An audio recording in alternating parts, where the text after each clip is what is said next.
Hi అండి. Welcome back to our channel KVM high creatives. అందరూ ఎలా ఉన్నారు? బాగున్నారా? ఈరోజైతే గ్లాస్ పెయింటింగ్ చేసుకోబోతున్నాం. ముందుగా గ్లాస్ కలర్స్, అక్రిలిక్ కలర్స్ దొరుకుతాయి కదా! ఆన్‌లైన్‌లో తీసుకున్నా అండి. సో, ఫస్ట్ మనము ఒక రాధాకృష్ణుడిది నేనైతే ఒక డ్రాయింగ్‌ది అవుట్‌లైన్ ఉండేది ప్రింటౌట్ తీసుకున్నా అండి. దానిపైన ఓహెచ్‌పి షీట్ పెట్టేసి ఇలా కోన్ షేప్‌లో ఉండేదాన్ని బ్లాక్ అవుట్‌లైనర్‌తో వేసుకుంటున్నా అండి. సో, ఇలాగా వేసుకోవడం వల్ల చాలా బావుంటుంది. మీరు కూడా ట్రై చేయండి. చాలా ఈజీ గూడా వేసుకోవడం. ఇంక అవుట్‌లైన్ అంతా కంప్లీట్ అయిపోయిన తర్వాత ఇలాగ కృష్ణుడికైతే పెయింటింగ్ వేస్తున్నా అండి. ఇవి వేసేటప్పుడు కొంచెం జాగ్రత్తగా ఉండాలి. ఎందుకంటే బబుల్స్ లాగా వస్తాయి. అలా రావడం వల్ల డ్రాయింగ్ అనేది అంత నీట్‌గా కనిపించదు. కొంచెం నిదానంగా చూసి వేసుకున్నామంటే బబుల్స్ అన్నీ వెళ్ళిపోతాయి. సో, నేనైతే ఇంకా రాధాకృష్ణుడికి పెయింటింగ్ అయితే వేస్తున్నాను.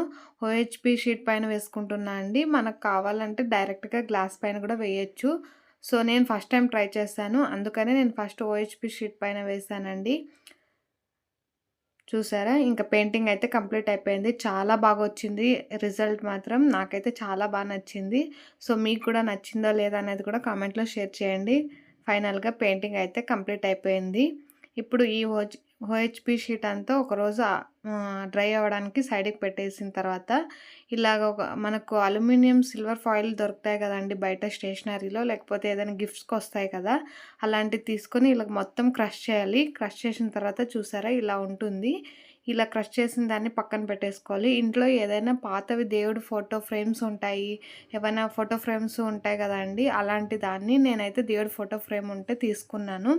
చాలా పాతగా అయిపోయింది. ఆ దేవుడి ఫోటో తీసేసి ఆ గ్లాస్ అనేది ఫ్రేమ్ పాడైకోకుండా దాన్నంతా నీట్‌గా వాష్ చేసి గ్లాస్‌ని ఇంకా ఫ్రేమ్‌లో అయితే ఇలాగ ఓహెచ్‌పి షీట్ పెట్టేసి ఇలా క్రష్ చేసుకున్న అల్యూమినియం ఫాయిల్ కూడా పెట్టేసిన తర్వాత ఇలాగా వెనకాల అతికిచ్చేసుకున్నానండి. చాలా అంటే చాలా బాగుంది చూసారా? సూపర్‌గా ఉంది.